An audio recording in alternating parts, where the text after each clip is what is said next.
우리가 쓰는 28개 치아 중에 잇몸 안에 있어서 안 나오는 경우가 생각보다 많이 있습니다. 어린 나이에 하는 경우에는 100% 다 된다고 보시면 됩니다.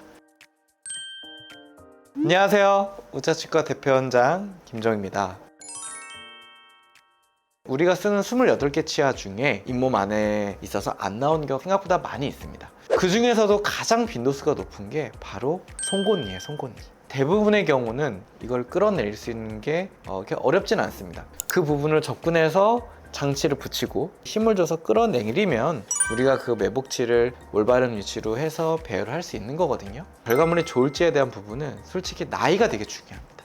만 12세 정도 되면 거의 대부분의 치아가 다 나오거든요. 그 기간이 지났거나 그 기간 중에도 나오는 치아의 위치가 이 위치에 가 있으면 앞으로 안 나올 것 같은데 그런 경우가 있거든요. 그런 경우에 있어서 좀 빠르게 접근해서 어린 나이에 하는 경우에는 100% 다 된다고 보시면 됩니다. 어린 나이에는 아무래도 이가 나오려는 힘이 있고 하기 때문에 원래 있어야 되는 위치로 경로만 바꿔주면 자연스럽게 맹출하려는 힘으로 내려온 경우도 되게 많고요. 따라서 나이가 어릴 때의 매복치 교정은 솔직히 그렇게 어렵진 않습니다. 근데 문제는 뭐냐면 나이가 들어가고 들어가면 어려워진다는 거예요. 40대, 50대, 60대 이렇게 되면 뼈와 치아가 이미 잇몸뼈 안에서 너무 단단하게 붙어있는 경우가 되게 많다는 거예요.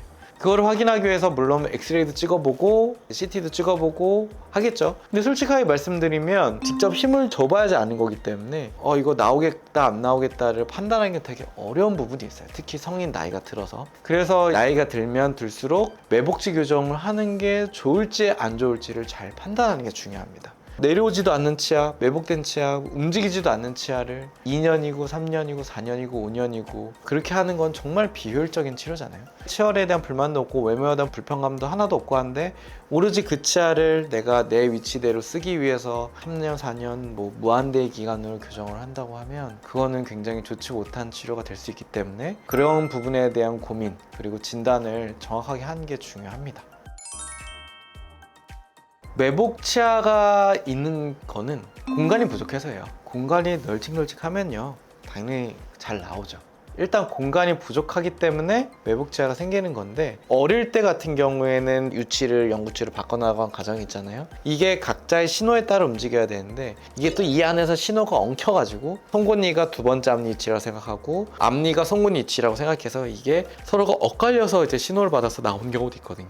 이제 그런 경우에서도 매복치가 되는 경우가 있어요. 그래서 여러 가지 이유로 되는 경우가 있기 때문에 상황에 맞춰서 판단하는 게 중요하지 않을까 싶습니다. 특히 매복치 교정은 어릴 때 하면은 1년 안에도 몇 개월 안에도 끝나는 경우가 너무 많습니다. 근데 이제 나이가 들어가면 들어갈수록 뼈랑 치아가 너무 단단하게 붙어 있으면 진짜 그걸 조금이나마 움직이게 하는 게 너무 힘들어요. 그래서 기본 2, 3년은 걸릴 수 있다고 꼭 말씀드리고 하고요.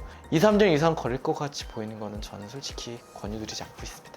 아주 가끔씩 뭐냐면 유착이라는 게 있어요. 아까 나이가 들어서 치아랑 뼈가 단단히 붙어 있다고 했잖아요. 근데 이 유착이란 건 뭐냐면요 아예 그냥 돌덩이처럼 붙은 겁니다.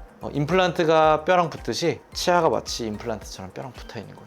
이거는 나이 불문하고 이런 경우가 있는데요. 솔직히 이렇게 유착되어 있는 치아 같은 경우에는 저희가 움직여보면 알아요. 힘을 줬는데 움직이지 않고 저희가 힘을 줄 때 그 치아는 안 움직이고 그 치아에 맞춰서 다른 치아들이 이렇게 밀려 올라가는 경우도 있어요. 이게 뭐냐면 바로 유착됐다는 거예요. 그런 경우에 때는 빨리 교정을 그만두고 이 유착치는 발치를 하고 다시 교정을 해서 우리 치아들을 원상 위치로 바꾸는 게 되게 중요한 부분이라고 보시면 될 것 같습니다. 그런 경우가 있어요. 이가 안 나오니까 공간이 비어 있을 거 아니에요. 매복치 상태니까. 그러니까 옆에 치아랑 이제 깎아서 브릿지를 하든지 크라운을 해서 공간을 이렇게 메우려는 경우가 있거든요. 근데 이제 시간 지나니까 이제 내 치아를 쓰고 싶다. 그러면 이제 어쩔 수 없죠. 크라운을 제거를 하고요. 매복치가 나올 공간을 다시 벌려주고 그 치아를 나오게 하고 교정 끝나고 다시 씌워야죠. 어린 친구들 같은 경우에는 이 시기에 하시는 게 좋습니다 말씀드리는 경우가 되게 많은데 보통 이제 크라운 하신 경우는 연세인 경우가 있거든요. 그러면 제가 이제 솔직하게 말씀을 드려요. 이 매복 치아가 잘 나올 수 있고 나와서 정말 내 구강 건강에 정말 최고의 도움이 될 수 있는 상황이라고 생각이 되지 않는다면 크라운을 잘 쓰는 방향으로 하는 것도 괜찮지 않을까 저는 조심스럽게 말씀드립니다. 오늘은 잇몸 안에 숨어있는 치아를 어떻게 교정하는지에서 말씀드렸는데요. 나이가 되게 중요해요. 그렇기 때문에 어릴 때 이 부분을 빠르게 캐치를 해서 빨리 해결을 하는 게 여러모로 좋거든요. 이거는 뭐 솔직히 엑스레이만 하나 찍어봐도 바로 알 수 있는 거예요. 그래서 그렇게 접근하시면 좋지 않을까 생각합니다. 오늘 또 치아 교정 매복지 콘텐츠 봐주셔서 감사하고요. 또 좋은 내용으로 찾아뵙겠습니다. 안녕.